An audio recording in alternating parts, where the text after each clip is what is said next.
Masterpiece.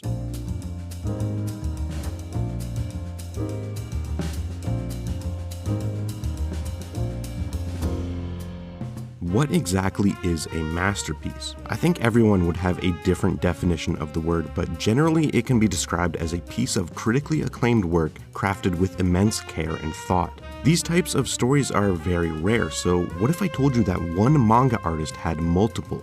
I believe that man to be Naoki Urasawa.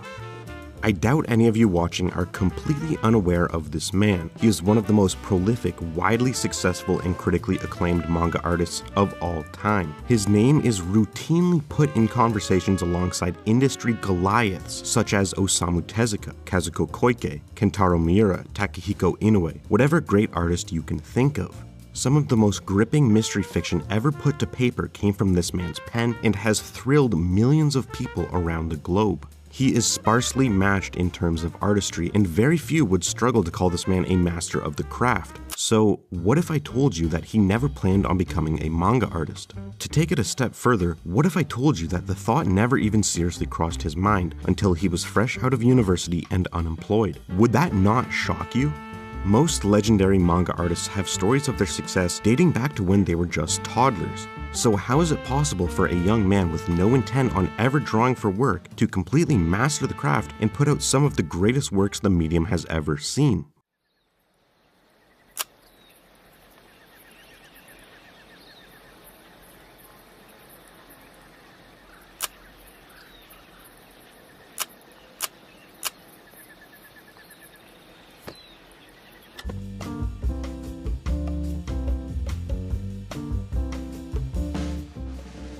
Naoki Urasawa didn't exactly enter this world with a pen in his hand, but it wouldn't take him long to find one. He was born January 2nd of 1960 in Fuchu, Tokyo, a rather unassuming town largely acting as a hub for people commuting to work in Tokyo City. Urasawa first took interest in manga at the early age of 4 when he came across a little-known comic titled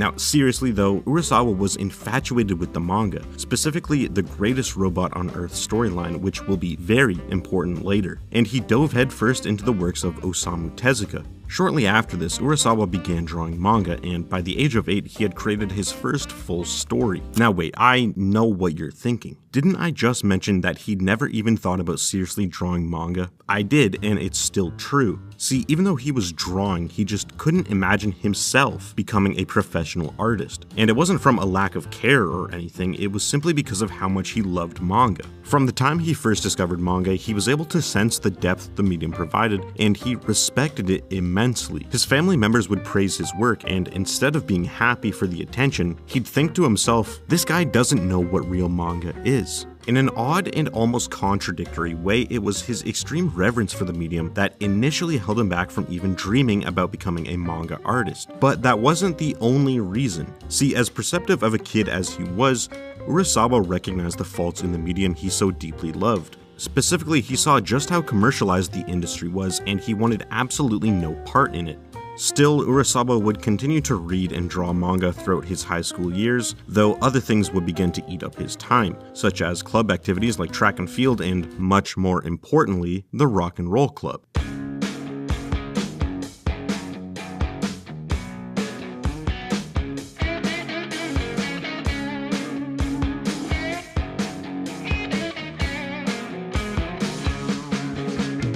It's no secret that American culture bled into the Japanese populace following the Second World War and during the Industrial Revolution. One of the biggest indicators of this is Yankee or delinquent culture, but another prominent example, and one that is much more relevant to this video, is that of rock and roll. In the late 50s, early styles of the genre, and specifically American bands, were banned by the Japanese government, but it still managed to creep into the sound of that time.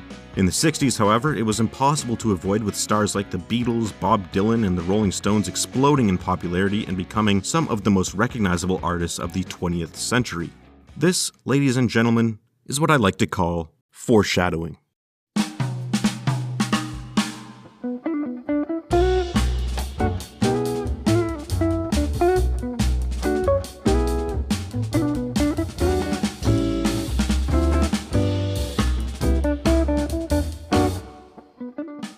Urasawa would lead a relatively typical young life, completing high school and moving on to university where he would pursue a degree in economics. During this time, he still fiddled with manga a little bit and he even learned to play the guitar. He gravitated towards the folk sound, specifically Bob Dylan, which, I mean, come on now, the influence is pretty obvious, right? But as the end of his senior year in university drew closer, he felt the pressure of the adult world looming over him, and he preemptively began looking for work. Urasawa visited numerous companies, hoping to secure literally anything, and one of the companies was Shogakukan. If you're unaware, Shogakukan is one of the largest publishing companies in Japan, dealing all sorts of media whether digital or written, and it just so happens to have a hand in the manga business. A massive hand at that, holding numerous manga publishing magazines under its banner. So naturally, while applying for a desk job at this company, Urasawa brought along some of his manga. He had no hopes of getting published, he was more so curious what a professional editor would say about his work. Unfortunately, it didn't seem like any editor was even willing to give it a quick glance over. So Urasawa began packing his things up. Sometimes the greatest developments in your life happen purely by chance. A few seconds difference could prevent you from doing what you were destined for. Just as Urasawa was packing up to leave, the chief editor for one of the company's numerous magazines just so happened to be strolling by. He noticed the manuscripts sitting on the table, glanced over them, and muttered under his breath that the works would be best suited in his magazine. He then proceeded to drag Urasawa over to his department and worked on getting some of those short manga submitted. Some of which won minor awards, but none of which are available to read anywhere. And just like that, one of the greatest minds the medium has ever seen was born.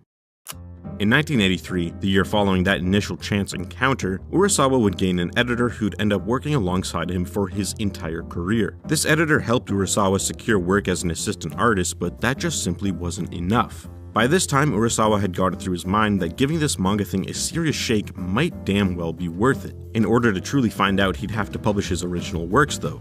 His professional debut would come in the form of a one-shot that, interestingly, was actually published inside an issue of another manga, that being Golgo 13, a massively popular and incredibly long-running manga. Beta was published in this special issue, though not much is known about this work. It would be one of many one-shots Urasawa would publish throughout his career. For the next year, Urasawa worked on a single-volume manga titled Dancing Policeman. Though only 7 chapters, this whimsical little manga about a policeman who spends his free time playing in a rock band would establish many signatures of Urasawa's work, namely the expressiveness of his characters. While fun, the manga didn't sell particularly well, and it certainly didn't put him on the map, but it was a start.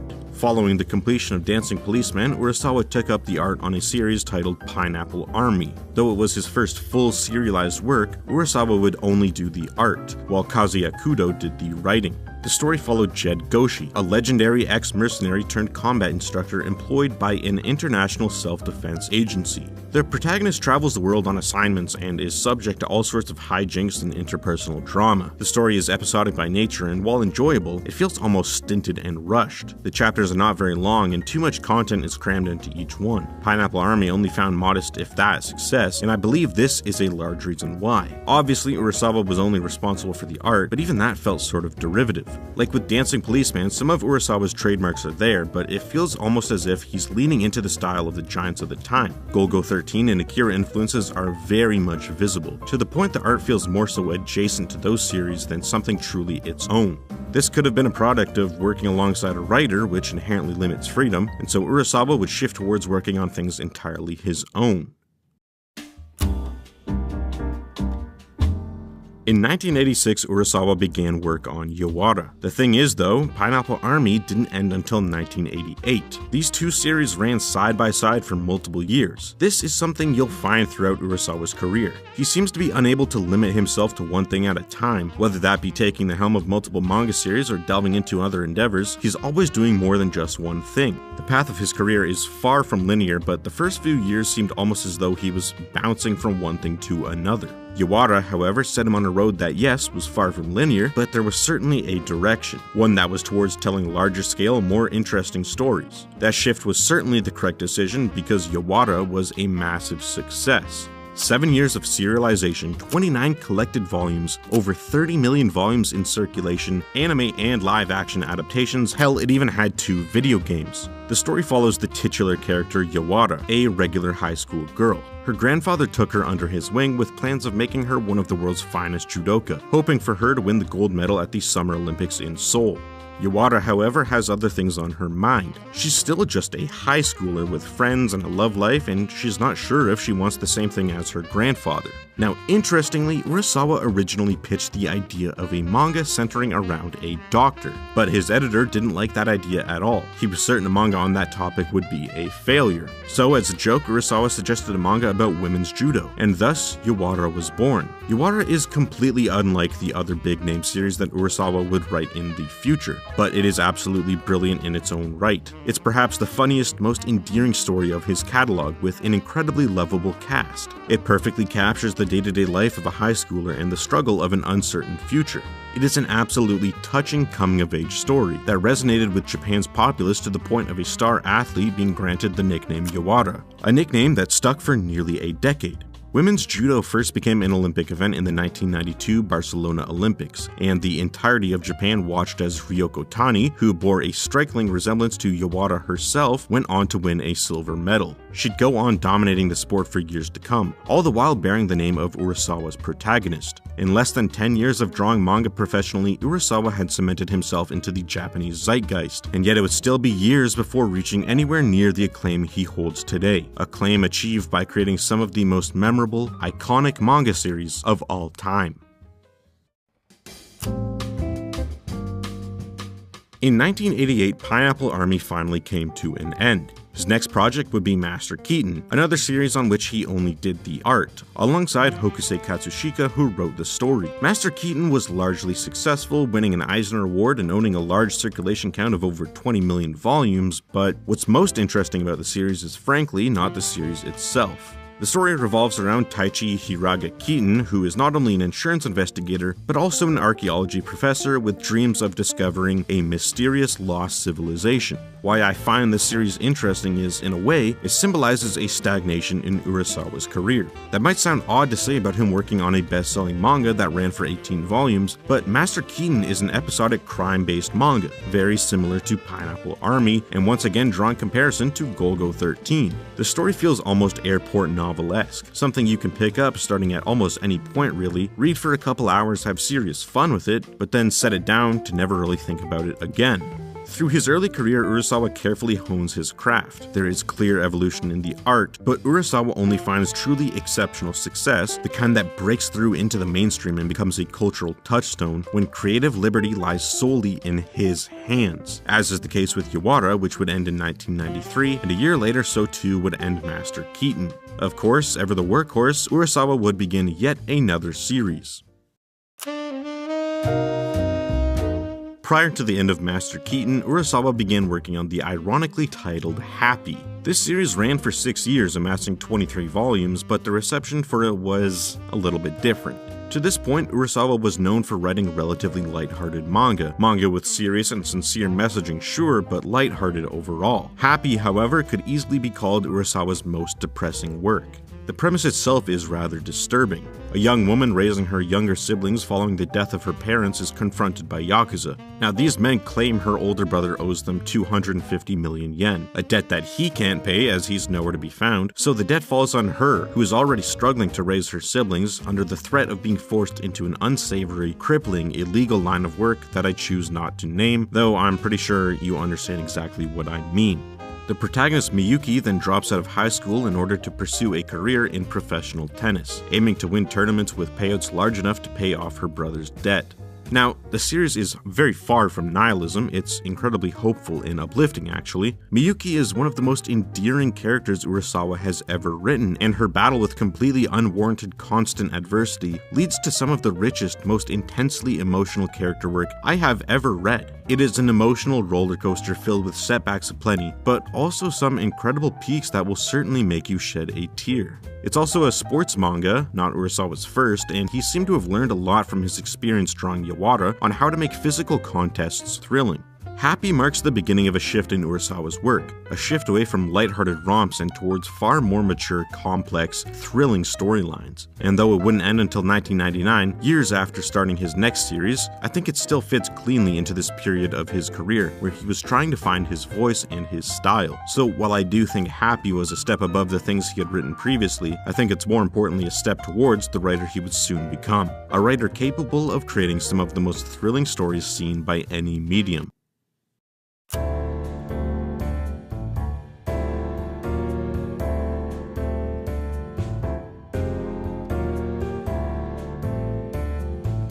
Like I said, there was a definitive shift in the direction of Urasawa's work beginning with Happy, but that shift wasn't something that came out of nowhere. In fact, it was something that had been brewing since his debut, after discovering a certain American horror author. In the 70s and 80s, as Urasawa was finishing school and bursting into the manga scene, a man from rural Maine, USA was making a name for himself in the publishing business. Known for his thrilling concepts that touched on experiences core to American living and his incredible output, publishing a new novel or collection nearly every year, his books began to amass incredible attention, routinely topping bestseller lists and flying off the shelves. That man was, of course... Hi! Do you know what scares me? People who don't use their local library. In 1981, King published Cujo, a frightening tale of a rabid Saint Bernard who pins a mother and her young child inside their car, left to melt in the sweltering summer Maine heat. 2 years later, hot off his first publication, Urasawa just so happened to come across this book in a shop. With this and that, I myself was chosen as the winner of a Shogakukan newcomer contest in 1982, and thus set out on the manga author path. However, at the time of my debut, I knew I wouldn't make it off of solely my own work, so I assisted various other authors. In '83, in search for a book to read on the train commute to my assistant job, I entered the bookstore outside of my hometown train station. While searching through various books, a St. Bernard's gnashing teeth and dog attacks as an advertising slogan on the front cover greatly caught my attention. What is this? I realized what I had picked up was Stephen King's Cujo. That was my first Stephen King novel. Seriously, I thought? But even when I read the summary on the back cover, it seemed like the story was really about a St. Bernard attacking someone after all. I remember wondering how that plot could be a real horror story, and then my friend standing next to me asked, "This St. Bernard looks so scary, what is this?" And by that, I began reading something unbelievably scary and also absurdly interesting. Urasawa would then go on to devour King's catalog, but specifically the work from the 70s and 80s. He was drawn to the thrilling nature of King's work and how he wrote characters. He remains a fan to this day, citing King as one of his primary influences, and with some of Urasawa's later works, very clear parallels can be drawn to some of King's most famous stories. But I'll get to that a little later. For now, it's important to note that King had seriously impacted Urasawa's perspective on writing. Urasawa said that prior to discovering King, he was certain he couldn't make it in the industry with solely his own work, so he tended to assist others on their stories. He lacked a voice and a clear direction he wanted to take with his work. But the stories of King struck a chord with him, and once he had established himself as a presence in the world of manga, it was precisely that inspiration that set Urasawa on one of the most incredible runs the medium has ever seen. And though he still worked on Happy at the time, that run truly began with a series titled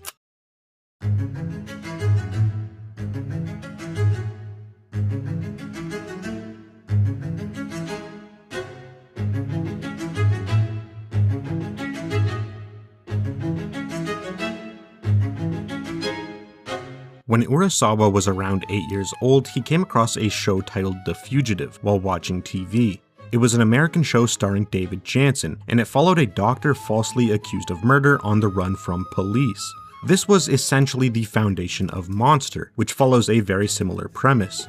Tenma Kenzo is a well-regarded Japanese-born doctor, operating in Dusseldorf, Germany during the 70s. One night, 3 patients are brought before him, one being the mayor, the other 2 a set of twins, retrieved from a crime scene where their entire family was massacred. The young girl, Anna, is in a catatonic state while her brother, Johann, is it Johann or Johann? I think it's Johann, I'm gonna go with Johann. Johann has suffered a gunshot to the head. Both Johann and the mayor are in such a state that only Tenma could save either of them. However, he can only choose one. Struggling with the obvious political bias of the hospital, Tenma takes a stand and chooses to operate on Johann. The mayor dies under the care of another surgeon while Johann lives. It's a wonderful setup that establishes Tenma as someone with an immensely strong character. However, it appears to have been a grave mistake. In the following years, Tenma is shunned by his practice, and is then framed for the murder of multiple doctors ahead of him in line for a promotion. This makes him a fugitive and forces him to evade the police as he attempts to solve the mystery behind who framed him. Eventually, he comes to the conclusion that the perpetrator must have been the very boy he saved all those years ago, Johann.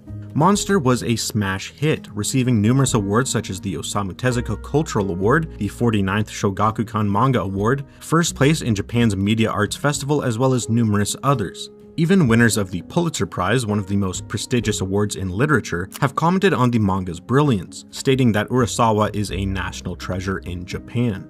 As of 2013, Monster had over 20 million volumes in circulation. However, the series has been reprinted numerous times in the years since, and that count is almost certainly much, much higher.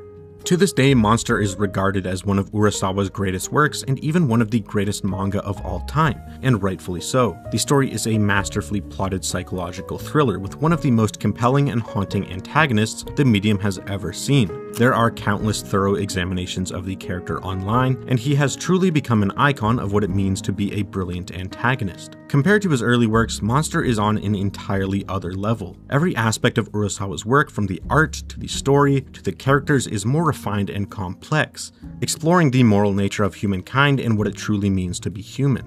Can someone be a monster by nature? Monster takes a more introspective look into the human condition than his previous works, challenging the reader to think deeply on their perception of evil. Monster resonated deeply with the readers of Japan and launched his career into near superstardom. Interestingly, Urasawa's editor was certain that the manga would not do well, and yet it was his biggest, most critically acclaimed series to date.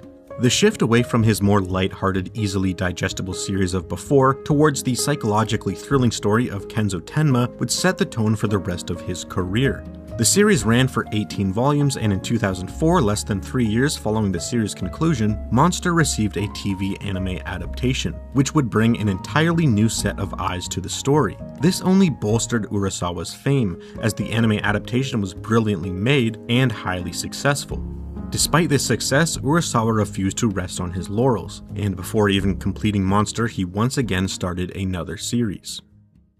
1999, the very same day Urasawa turned in the manuscript for the final chapter of Happy. After a long day, Urasawa decided to relax by taking a bath. The 21st century loomed just over the horizon, and the world was preparing itself for a time of immense change. In the other room, Urasawa heard something peculiar on the TV. "Without them, we would not have been able to reach the 21st century, the TV said. And so Urasawa wondered, them? Who is them? Who are these people? The image of a figure before a cheering crowd filled his mind, along with the title 20th Century Boys. After thinking on it for a minute, he was reminded of a song by the English band T-Rex, titled 20th Century Boy. He jotted these loose ideas down and faxed them to his editor. Urasawa felt the need to take a break from starting something new for some time, but those images danced around in his head and refused to leave him be.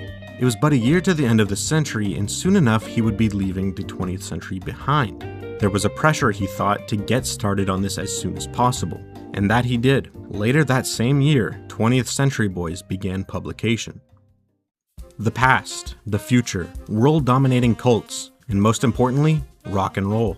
20th Century Boys is an amalgamation of many seemingly disconnected ideas, but the way Urasawa presents them makes them seem as though not only are they connected, they're inseparable. Coming to accept the past for what it was, springing headfirst into a new era terrified of what it holds and what holds it, and at the center of it all, something near to Urasawa's heart, music. Specifically the type of music that defined the previous generations and stands the test of time, emerging into the now unchanged, binding these two concepts, past and future, into one thing and showing us that our fear of what's ahead is rather silly. That is essentially what 20th Century Boys is about. But more specifically, it's about a man named Kenji and his gang of friends.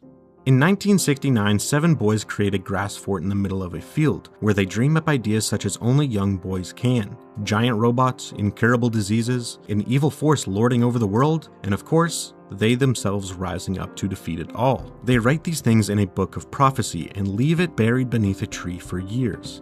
Decades later, memories of their childhood having faded as they so often do, strange forces move about the world, setting upon it an all too familiar sequence of events. That group of children, now much older yet hardly any wiser, must dig up their past as it seems the outlandish dreams they had decades prior have become a reality. In his most ambitious work to date, Urasawa blends coming-of-age and psychological thriller with dystopian science fiction into a series that can only be described as epic. Spanning generations, this unlikely tale of who are essentially nobodies rising up to defeat an all-powerful enigmatic force is what I personally believe to be Urasawa's magnum opus. And yet it feels rather familiar, doesn't it?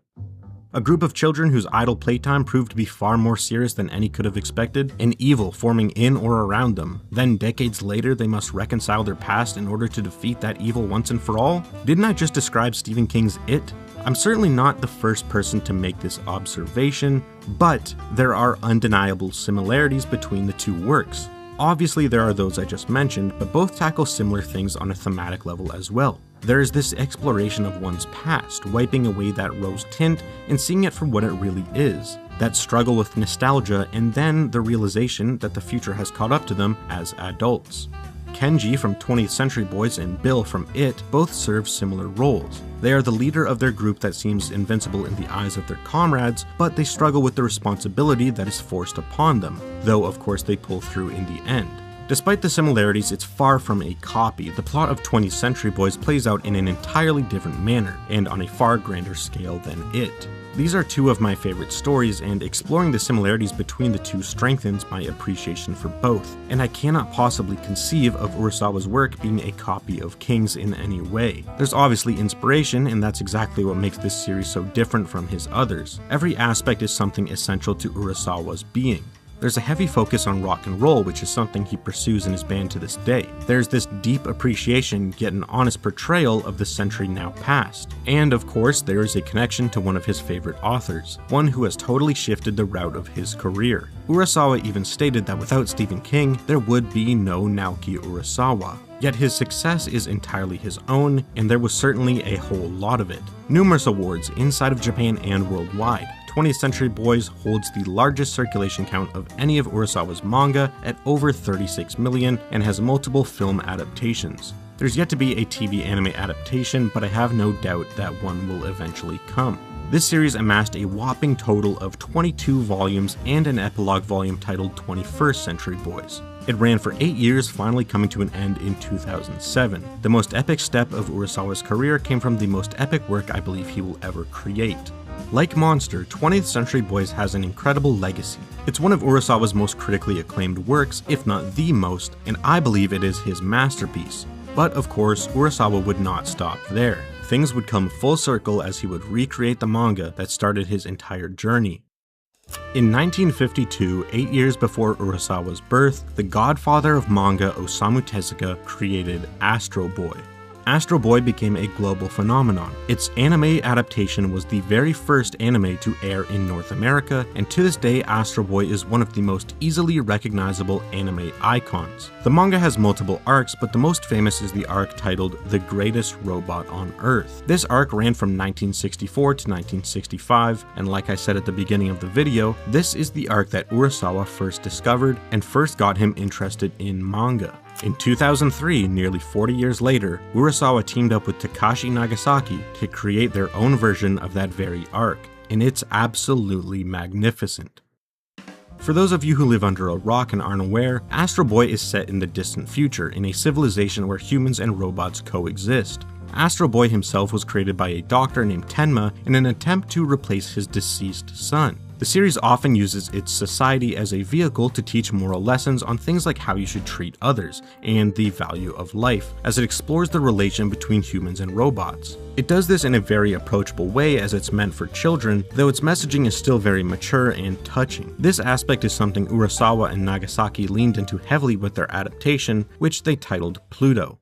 The story follows the robot detective Gesicht as he works on a case relating to an incredibly mysterious string of murders. Each victim is desecrated and positioned in a very specific way, with the perpetrator leaving mock antlers on their head. The murderer's targets are a very specific group of 7 robots at first, known the world around for their might, but eventually the murderer turns to robots' rights activists. As the case unfolds, it becomes increasingly clear that the murderer is a robot, which contradicts robot programming as they're supposed to be unable to harm humans. Typically, it's rather tough to obtain rights to large IPs, and this was no exception to that. Urasawa and Nagasaki fought for a year to gain the rights to adapt the story. They approached Osamu Tezuka's son with the idea, but he initially denied them. Persistent as ever though, Urasawa explained in great detail exactly what he intended to do with the story, and Tezuka's son agreed under the condition that Urasawa would not attempt to imitate his father and would make it entirely his own story to the point of even changing character designs. And so the project evolved from a limited work to an entire series completely reimagining Tezuka's original work. The noir aspect of following Detective Gesicht was entirely Urasawa's imagination, and the roles of many major characters were shifted completely. The story is a very philosophical examination of the way artificial intelligence exists in humanity. If these artificial beings can truly be considered forms of life, and if so, what rights do they deserve and what dangers do they possess? Throughout the series, you see that these man-made creations do have the capability to process emotions. Though they struggle immensely to do so, they still have the capability. It's so easy to connect to these characters despite them being robots because they feel anything but artificial, and I suppose that's exactly the message Urasawa and Nagasaki intended to convey. The decision Tezuka's son made to entrust Urasawa and Nagasaki with his father's masterpiece amounted to a wonderful manga and yet another Urasawa hit. The series won award after award, and fittingly, it won Urasawa another Osamu Tezuka Cultural Award. In 2023, the series received an anime adaptation helmed by Netflix, and it's about as perfect as anime adaptations get. But it was 14 years prior, 2009, that Urasawa completed the manga. Now, you'll never guess what he did before completing it. Yeah, obviously he started another long-running series. For 4 years while working on Pluto, Urasawa and Nagasaki toyed with certain ideas surrounding a comic artist, an ancient symbol surrounded by millennia of mystery, and a Jesus-like figure at the center of it all. This work would be titled Billy Bat. The story starts off in 1949 following Kevin Yamagata, a Japanese cartoonist living in America, working on a little comic about a crime-solving bat named Billy. One night, two detectives burst into a studio claiming it as a good spot of vantage for an area they need to surveil. One of the two detectives recognizes Billy Bat, but not from Kevin's own work. He claims Kevin copied it from an old Japanese comic that he read while on tour during the war. Disturbed, Kevin travels to Japan, hoping to track down the comic the policeman mentioned, but what he finds gives him far more questions than answers, leading him down a convoluted rabbit hole surrounded by an ancient prophecy stemming from an ancient image of a bat, one that bears a striking resemblance to the character he thought he created. Earlier when I said 20th Century Boys was Urasawa's most ambitious work, that was true for the time. But frankly, for better or for worse, Billy Bat blows it out of the water in that department. While 20th Century Boys spans decades, Billy Bat takes the reader back hundreds of years and features a godlike entity. You have the rise of a cartoon empire eerily similar to Disney, you have Albert Einstein hypothesizing on the origin of a cartoon bat, which brought this infamous panel into existence. Hell, you even have a subplot about the JFK assassination, which coincidentally was being released shortly after Stephen King published 11/22/63. Or maybe that's not a coincidence at all. Probably not actually. Yet behind all the wild spectacle there exists a rather unique exploration of how art affects reality and how striving for wild things beyond human imagination, may not be entirely practical, but it is essential to reach great heights nobody thought possible. It's a series I believe to be made for creatives, one that encourages dreamers to take a chance. In some places, Billy Bat may stumble or meander, but everything it does comes back to these core ideas in ways that may not always be satisfying, but are always, without fail, profound. And I think its reception somewhat reflects that. By no means is it one of his most successful works, it only recently received an English release of the manga, yet it has received multiple awards worldwide and it has sold many copies, so while it may not have lived up to the enormous standards set by his previous works, it was still a success. From 2008 to 2016, over those 20 volumes, Urasawa created something truly remarkable, but I think we all know that he was not done there. Following the end of Billy Bat, Urasawa did something he'd not done in a long time. He took a break. For nearly a year, Urasawa wasn't working on anything. Well, nothing manga related anyway. You see, throughout his career, Urasawa took on many side projects, from writing screenplays to releasing albums with his band, but most importantly was a project titled Manben. This project was a TV documentary series where Urasawa would set up cameras in the offices of many famous manga artists, film their process, and then interview them about it. I've used many clips from this series throughout this video. I think this series really sheds light on Urasawa's deep appreciation for the medium and his peers, as well as revealing the true depth of his knowledge. The first season aired from 2014 to 2017, ending in accordance with his break from manga. Over the following years, he would release a few one-shot collections, work on all sorts of music-related media, and even start a radio show which he co-hosts to this day. Urasawa is simply overflowing with creative energy. There seems to never be a moment he's not working on something in one of the many fields he takes interest in. And he didn't wait much longer to start yet another manga series, one that runs to this day, and get this, it's a damn kaiju manga.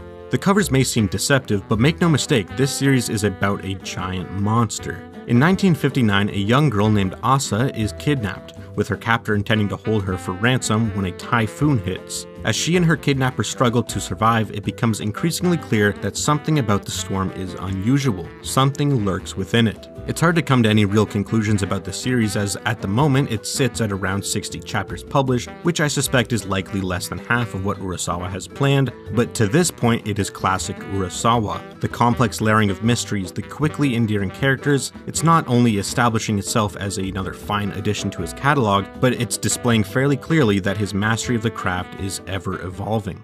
It's hard to capture every single detail of a career as expansive as Naoki Urasawa's. For essentially his entire life, Urasawa has been expanding his skill set bit by bit, carefully honing his tools with constant exercise. His master of the art form didn't just come from nowhere. It was that constant pursuit of improvement that gave birth to the genius we see before us today.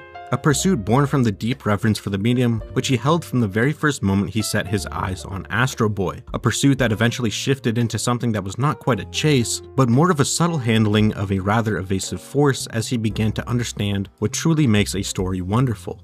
As he so astutely observed as a young child, much of the manga industry has become commercialized, aiming not to create truly special art, but to sell copies and attract eyes. Now that's okay, that has its place. But that place is somewhere Urasawa wanted to remain as distant as possible from. To be completely honest, his early work is something I don't see as quite so distant from that place. It had clear soul, and so that alone I think separates it, but it lacked what Urasawa himself revered. It lacked that level of profound attention to telling a story as well as one possibly could. And that's not something I believe his work truly had until Monster. With Monster, he found his voice, and he listened to it, creating something with that level of attention.